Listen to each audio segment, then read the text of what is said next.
And, of course, the one and only Chesney Hawkes. How many times do you get called that every day, Chesney? Oh, yeah, it's a few. It's a few. Yeah. Thousands and thousands. Yeah. I expected you weren't going to do it today. I couldn't help it. I think it's compulsory. I think it's, in fact, against the law not to call you the one and only. I should just change my name to, Do your beautiful wife and children call you the one and only? Oh, yes, every morning. Here's your cup of tea, the one and only, Chesney. Yeah. Of course, it's also obligatory to show everybody this, the 1991 mega hit, the one and only. Have a quick listen.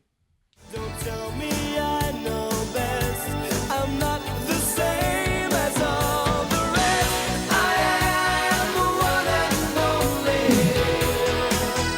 Nobody I'd rather be. I am the one and only. You can't take that away. So obviously you barely aged, which is quite something of a miracle. Exactly the same. Well, you don't look that different. I mean, you actually really do look the same, doesn't it? Yeah, you I'm do. not just being polite. He's had a little bit of a haircut. Yeah, I've had a haircut. Yeah. I think it was needed. When you hear it, when you see it, do you think that's the wonderful song that has made me beloved and adored all over the world all these years? Or do you think, oh, my God, not that song again? A little bit of both, to be, if I'm 100% honest. No, it's, you know, I love the song and I love playing it, and I realise that it means a lot to a lot of people over the years. And Sophia was just telling me that. What did you say to him? What exactly did you say? I literally said, when I was like 10, 11, I had your posters all over my bedroom wall, and my mum and my brother will attest to that, like, actually. And I was saying to my brother last night, I'm going to be on TV with Chesney Hawkes, and he was like, are you lying? I said, no, it's actually happening. Sat on a couch together. And now it's happening. Best moment of my actual life, Vanessa, and I have to thank you for it. Oh, it's a pleasure. Daisy, do you want to echo similar sentiments? You can if you want to. Well, Chesney and I worked out this morning that we are exactly the same age. Right. So you're a little bit past it. Exactly. I'm a little bit too old to be a fan girl. But Sophia was texting me last night going, oh my God. What should I wear, Daisy? Should I wear his face as a mask? And the thing is, you're a modest gentleman, but you get this. I mean, I've happened to have been with you once in the West End, outside one of the big hotels. We were going into Big Do, and honestly, people were accosting you left, right, and centre, saying pretty much exactly the same thing. You are this kind of emblematic figure and emblematic is really a euphemism for everyone fancies you, is basically the thing.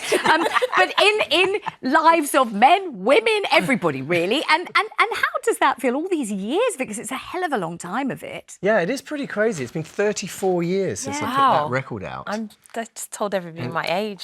Yeah, sorry about that. But now people will think, I'm sure they did when they saw you going into the Big Brother house. Yes. Why is Chesney doing that? Our Chesney, you know, he's already on that pedestal. We already venerate him. He's going into that house, which, you know, I can attest to. You've been there, V. Yeah, I mean, it's a difficult one. It's difficult to come out with your reputation intact. It's difficult, you know, to know how to behave in there or know what they're showing about what you're doing. It's a complicated one. What made you decide to do it? Well, I'll be totally honest. The reason that I did it was my best friend passed away recently. I'm sorry to hear that. And sorry. Oh, I'm so sorry. So I had a magical hour with him the day before he died, and this was only a couple of months ago. And we sat on the couch at the hospice, and he said to me, obviously life is short. He's like, go smash it to pieces. Go say yes to the crazy stuff. You know, take life by the horns, live out loud, all that stuff, because that's how he lived his life anyway. And, you know, literally a week, 10 days after that, I got the call for Big Brother, and I was like, all right, mate, I hear you. And having done it, how do you feel about it? No, I'm glad I did it, actually. Obviously, I was very lucky to be put in with some good people. Who did you like? I mean, pretty much all of them, to be honest. I mean, you love Daley Thompson. Yeah, Daley was great. You know, I worked out with Daley Thompson every day. That was my life, mate. I was like, you know, I loved Daley Thompson. You know, I watched him through the 80s. I was an 80s kid, you know, so watching him. But no, there's so many people. I'm still friends with Chris and Jojo and Danny and Donna, Angelica. I mean, this is only a few weeks ago. You know, it may not count. Yeah, we'll see how it goes. As a veteran of these things, you think you're going to love them forever, and you suddenly realise 25 years have gone by. I've never said a word to them or ever seen them again. There is a bit of that showman's thing that goes on. Let's get real. real here. Let's not pretend you're going to be best friends forever. Trisha called it telly love. Yeah, telly love, exactly. You love them there, and then you come out and you can't remember their names the next week. It's that type of a thing. But let's just fasten on the fact that when you go in, you don't know how you're going to come over. You don't know what's going to happen. You don't know who's going to be kind of the leader, the boss, who's going to be the underdog, who's going to fall out with who. You had a pretty good idea with Mickey Rourke, my God. Yeah, that was a different experience. I mean, he was the one kind of anomaly throughout the whole experience, to be honest. And he was only with us for 4 days, I think. But he made a big impact. He did. He definitely did. I mean, I don't know if he really knew where he was or what was going on, to be quite honest with you. Do you really think he didn't, or do you think he was pretending he did? No, there was no pretending. There's no acting going on there. Right. He was on his own planet. But, I was talking to Daisy about it earlier on. I was torn because one part of him is obviously kind of gross, and he did offend pretty much everyone in the house at one point, and it was hard to live with. Clothes were everywhere. All of it. He'd just like take his clothes and shove them on the floor, put them on my bed because I was right beside him. But on the other side, we had some deep chats, and he has had a really difficult life. From when he was a child, he was terrible, beaten up by his stepfather. Yeah. I mean, just awful stuff. And so he's kind of like this lost little boy on the other side. I mean, the highly unexpected element of the show, I think, was what appeared to be the sort of burgeoning of tremendous, to me, I watched it, sexual desire and huge chemistry between me and Daley Thompson. No, not that one. That's a bromance. I was going to skate over that one. Between Jojo Siwa, who went in as a proud lesbian with her girlfriend, who she was meant to be going to get married to, and Chris Hughes, the reality star and veteran. And it just seemed to explode. And the fact that there were TV cameras everywhere, who knew whether that was encouraging it, making it more, or making it... I don't know what was going on. What did you think? Well, I was with them 24 hours a day. So they were literally, their beds were at the foot of my beds. They were each other's support from the very beginning. But support's one way. You don't bite your support's knee and lie on top of them and sit on their shoulders and look at that and roll around with them and, do you? Vanessa, I will say that both are close to me now at the moment, while telly love lasts.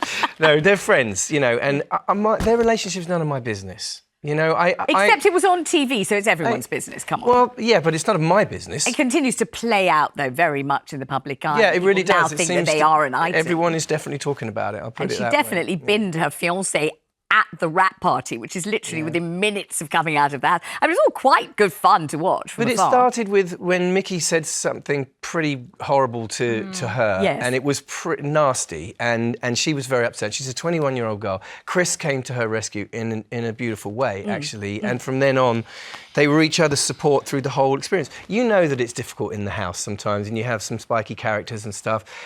They just helped each other, and yes, they got close, and it's a very kind of heightened experience, isn't it? And you become closer than you would in normal life because you've got nothing else to do. You've got no phones, no media, no nothing, and you just those relationships are accentuated. Massively accentuated. I mean, when I see Keith Duffy from Boyzone now, and we were in the very first ever Big Brother in 2001, 24 years ago, and he always says, no one will ever know what we went through. No one will ever understand, except, of course, the other people who've done it. It's true. We're in the club, right? So you're there for 24 hours a day for 3 weeks I was there for, and I haven't really seen any of the footage at all, but I know what narratives they led because of all the press, But it's a very different experience to what I remember. Exactly, because when you're in there, you're living your own story. You have no idea what everyone at home is going to see. And some of the stories that are happening, you don't even know are happening. They're happening in the kitchen. You're not in the kitchen. Someone's having an argument outside in the garden. You weren't in the garden. You didn't know that was happening. And when you come out and you watch it back, you're like, oh, my God, I was there 24 hours. I didn't know that was going on. I kept asking my wife, like, did they show the bit where I did that? Or did that happen? And she's like, no, didn't know I always about think that. of Mike Reed. Do you remember Mike Reed, who was in the jungle? Yeah. And I think he wrote a play and everyone performed in it. And when he came out, I couldn't wait to see the footage back. The play never happened at all. Because I think it was Katie and Peter, Katie Price and Peter Andre were copping off. And that was the whole story of the entire show. Poor Mike. He came out desperate to see himself. He wasn't barely in it at all. But that's like when you do any of these shows, like in the past when I've done shows like Have I Got News For You? And I've come out thinking, I had 3 really good bits where I was really, really funny, and I can't wait for everyone to see it. And then you watch it, you're like, Where was that? On the cutting room floor, my best lines were Or it happens when you have Gambling when big things in the Big Brother house happen, and you are there involved in it, and then when you see it back, you're like, oh, they didn't actually show my involvement in it. It was just everyone else. You're like, oh, I was there, by the way.